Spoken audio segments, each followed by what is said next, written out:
Nah, ikhwah fillah jemaah sekalian rahimani wa rahimakumullah. Ini hadis selanjutnya yang berkaitan dengan al-mubadarah ya. Al-mubadarah ilal khairat, itu bersegera dalam kebaikan. Sahabat Nabi sallallahu alaihi wasallam, ini sifat para sahabat ini. Ya, mereka kalau dalam perkara agama mereka tidak paham, mereka langsung bertanya kepada Rasulullah sallallahu alaihi wasallam. Ya, dan ini yang harus kita contoh. Kalau kita tidak paham tentang satu perkara dalam agama, jangan dipendam. Ya, fikih kese. Ya. Ya. Nah, yang lebih parah lagi fatwa, bikin fatwa sendiri. Ya. Tidak boleh seperti itu. Sahabat ini datang, tanya tentang bagaimana sedekah yang paling a'dhamu ajron, sedekah yang paling besar pahalanya. Nabi mengatakan di sini sedekah yang paling besar pahalanya adalah kamu bersedekah ketika badan sehat. Maknanya apa? Sebaliknya, kalau kita sedang sakit, sedekah tidak lebih besar pahalanya dibanding sedang sehat. Ya, makanya dalam hadis yang lain Nabi sallallahu alaihi wasallam mengatakan, barang siapa yang ingin disembuhkan dari sakitnya maka sedekahlah. Kaitannya dengan tadi itu. Karena sedekah ini bisa menyembuhkan penyakit. Nah, oleh karena itu kalau kita sedekahnya dalam keadaan sehat, ya, kita tidak sedang mengharapkan kesembuhan, maka pahalanya lebih besar. Ya. Lebih besar. Kan banyak ya, memang banyak hari ini. Dan tidak salah sih, tidak salah. Jadi kalau kita suatu saat mungkin sakit, ada keluarga kita, orang tua kita, coba amalkan hadis Nabi sallallahu alaihi wasallam ini. Sedekah ketika sakit itu maka akan mempermudah kesembuhan seseorang. Ya, ketika sakit. Tapi maka sekali lagi penjelasan para ulama termasuk Syekh Utsaimin di sini ini menunjukkan bahwasanya beda pahala antara keduanya. Jadi ketika sehat kita sedekah, keluarkan sedekah infak kita, maka pahalanya lebih besar dibandingkan kita bersedekah dalam keadaan sakit. Ya. Ya. Jadi kamu bersedekah dalam keadaan sehat, sahihun takhsal faqara, dan kamu punya uang. Yang pada saat itu kamu takut miskin, lagi takut miskin, punya uang dan takut miskin. Ya. Wa ta'mulul gina, dan kamu pada saat itu sedang berhayal, sedang berangan-angan, ya, sedang menginginkan, bercita-cita untuk menjadi orang yang kaya. Ya, jadi kamu bersedekah pada saat itu. Ya. Wala tumhil hatta idza balagatil hulqum, kamu tidak menahannya sampai tenggorokan, nyawa di tenggorokan. Ya, baru kita mau ya. Ora nek deni made de kampo anu ka bunga muri de kele sama lo tembaku. Umpama ya. Nah, yang seperti ini tidak ada manfaatnya. Kenapa demikian? Karena nyawa sudah di tenggorokan. Karena sudah mau mati, tidak ada manfaatnya. Ya. Makanya dalam surat Al-Munafiqun ayat 10, Allah Subhanahu wa taala menegaskan tentang penyesalan orang yang sudah mau mati baru sedekah. Ya.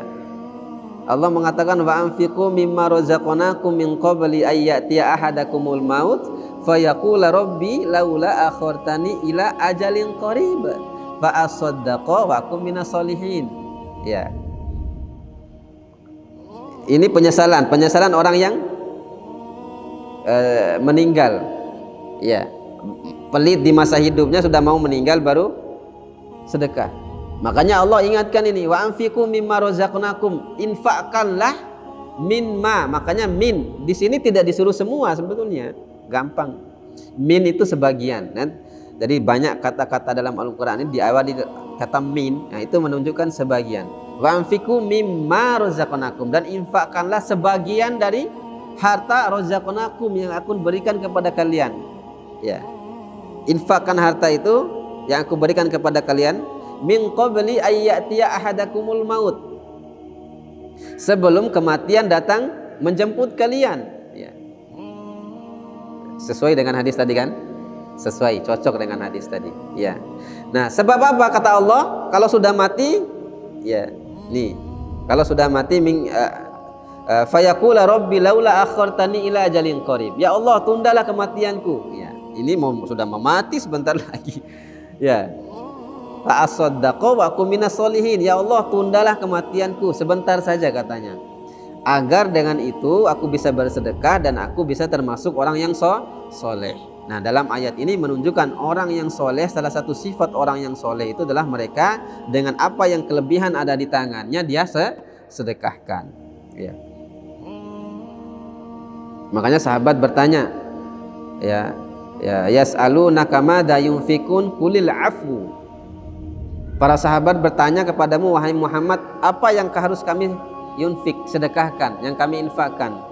Allah jawab, suruh Nabi sallallahu alaihi wasallam jawab, qulil afu, jawab sedekahkan atau infakkan hartamu yang lebih, bukan yang lebih. Ya, yang lebih dari harta itu kamu infakkan. Ya. Memang ada sebagian sahabat sebagaimana yang kita sebutkan di awal, ya. Itu sebagian separuh hartanya Abu Bakar, ya. Umar radhiyallahu taala anhu, ya. Umar datang menemui Nabi sallallahu alaihi wasallam, Nabi umumkan, siapa yang mau berinfak hari ini? Datang Umar, ini kesempatan saya untuk mendahului Abu Bakar. Umar datang separuh hartanya dikasih kepada Rasulullah. Ya Rasulullah, ini infak saya fi sabilillah, bangga. Ya, Umar bangga sekali, ya. Dia merasa, kata Umar, hari ini saya harus kalahkan Abu Bakar. Sebentar baru duduk ngobrol sama Nabi sebentar, dia sudah kasih separuh hartanya ke Rasulullah. Datang Abu Bakar. Ya Rasulullah, sekarang saya datang bawa infak sedekah harta saya ya Rasulullah. Seluruh harta saya infakkan untukmu dan Allah ya.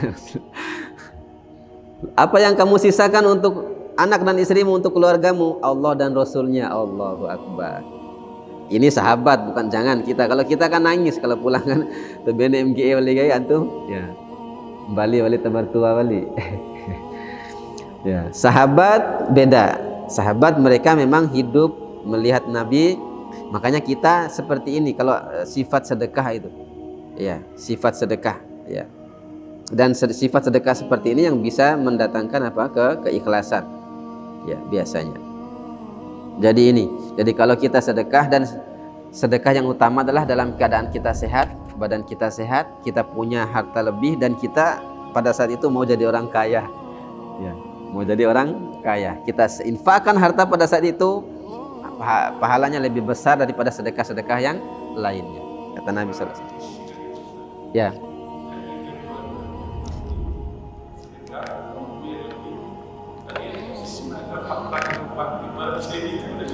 Ya, iya, kan lebih kan tidak semua yang lebih itu kita infakkan.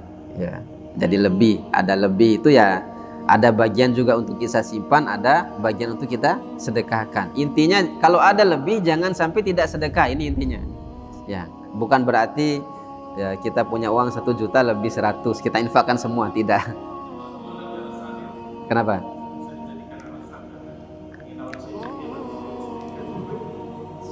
Ya, tidak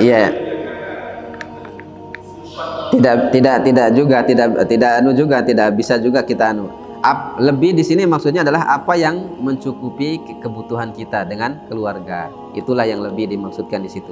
Jadi kalau pas-pasan ya jangan, karena pada saat kita memberi makan anak istri itu juga infak sedekah itu. Ya, jadi jangan merasa ketika kita kasih makan anak istri uang kita habis begitu saja, akhirnya pelit sama anak istri. Enggak. Itu justru pahala sedekah juga, pahala infak sedekah kita dapat. Makanya Nabi mengatakan sampai nasi yang disuapkan ke mulut istri adalah sedekah, dapat nilai sedekah kita. Dalam hadis yang lain Nabi mengatakan in as-sadaqah, sesungguhnya sedekah itu dapat menghindarkan dari kematian yang buruk. Dapat menghindarkan dari kematian yang buruk. Maka kita dianjurkan sebetulnya bagi kita yang punya kelebihan harta itu setiap hari minimal harus ada sedekah. Karena sedekah Nabi mengatakan seperti dapat menghindarkan dari kematian yang buruk, kematian yang naas. Ya, entah dibunuh kah atau kecelakaan kah atau apakah. Jadi seorang dengan sedekah itu akan dihindarkan oleh Allah Subhanahu wa taala dari kejadian yang seperti itu.